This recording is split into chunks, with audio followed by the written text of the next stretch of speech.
ಇವತ್ತು ಪ್ರಜಾಪ್ರಭುತ್ವ ಉಳಿಬೇಕಂತಂತಂದರೆ ಕಾಂಗ್ರೆಸ್ನ ಸೋಲಿಸ್ಬೇಕು. ಕಾಂಗ್ರೆಸ್ ಸೋಲಿಸಿ BJP ಅಧಿಕಾರ ಕೊಟ್ಟರೆ ಪ್ರಜಾಪ್ರಭುತ್ವದಲ್ಲಿ ಉಳಿತೈತೆ ಅಂತ ಜನಗಳ ನಂಬಿಕೆ.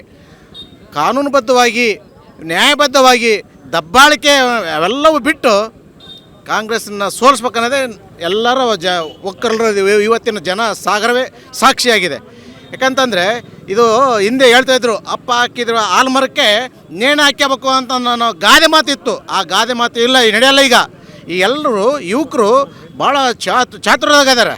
ಹಂಗಾಗಿ ಪಾಠ ಕಲಿಸ್ತಾರೆ. ಅವರಿಗೆ ಟಿಕೆಟ್ ಕೊಡಬೇಕಾಗಿತ್ತು. ಟಿಕೆಟ್ ಕೊಟ್ಟು ಸೋಲ್ಸ್ಬೇಕನ್ನೋದೇ ಎಲ್ಲ ಜನಗಳಲ್ಲಿ ಇರೋದು. ನಮ್ಗಿಂತಲೂ ಹಿಂದೂಗಳಿಗಿಂತಲೂ ಅಲ್ಪಸಂಖ್ಯಾತರಲ್ಲಿ 99% ಅವ್ರಿಗಿದೆ. ಈ ಸರಿ ಅವ್ರನ್ನ ಸೋಲಿಸಲೇಬೇಕನ್ನೋದು. ಸೋಲಿಸಿದ್ರೆ ಮಾತ್ರ ಅವ್ರಿಗೆ ಗೆದ್ದರೆ ಕಾಂಗ್ರೆಸ್ ಗೆದ್ದರೆ ಮತ್ತು ಅವ್ರಿಗೆ ಗೆಲುವಾಗೋದಿಲ್ಲ. ಹಾಗಾಗಿ ಅವರೆಲ್ಲರೂ ಭಾಳ ದಿನಗಳಿಂದ 45ರಿಂದ 50 ವರ್ಷದಿಂದ ಇಟ್ಕೊಂಡ್ರೆ ರೊಚ್ಚು ಈ ಸರಿ ಅವರಿಗೆ ಅವಕಾಶ ಸಿಕ್ಕಿದೆ. ನಮಗೆ ಅನಿಸಿದ ಮಟ್ಟಿಗೆ ಮುಂದಿನ ದಿನಗಳಲ್ಲಿ ಉಪಚುನಾವಣೆಯಲ್ಲಿ ಭಾರತೀಯ ಜನತಾ ಪಕ್ಷದ ಅಭ್ಯರ್ಥಿಯಾದಂಥ ದಾಸಕರ ಶ್ರೀನಿವಾಸ್ ಅವರು ಅತಿ ಹೆಚ್ಚು ಅಂಕಳಿ ಪಡೆದು ಅವರು ಜಯಬೇರಿ ಬಾರಿಸ್ತಾರಂತಂದೇಳಿ ನಮ್ಮೆಲ್ಲರ ಇವತ್ತಿನ ಜನಸಾಗರವೇ ಸಾಕ್ಷಿ ಅಂತಂದೇಳಿ ನಾವು ಈ ಮೂಲಕ ತಮ್ಮ ಮೂಲಕವಾಗಿ ಜನಗಳಿಗೆ ಒಂದು ಸಂದೇಶ ಕಳಿಸೋಕ್ಕೆ ನಾವು ಇಷ್ಟಪಡ್ತಾ ಇದ್ದೀವಿ.